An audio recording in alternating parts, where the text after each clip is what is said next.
राज्याची आर्थिक स्थिती कमकुवत असताना आता सर्वोच्च न्यायालयाच्या एका आदेशाची अंमलबजावणी करताना राज्याला मोठा आर्थिक फटका बसणार आहे। राष्ट्रीय राज्य महामार्गालगत 500 मीटर अंतरावरील सर्व प्रकारची दारू विक्रीची दुकानं बंद करण्याचे आदेश काही महिन्यांपूर्वी सर्वोच्च न्यायालयाने दिले होते।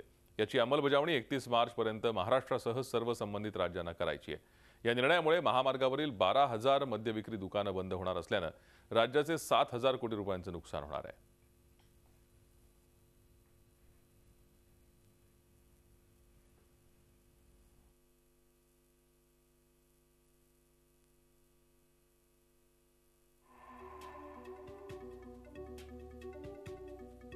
हजार दुकान आता आमच्याकडे लायसन्स आहे। जवळपास 12,000 लायसन्स रद्द होणार आहे।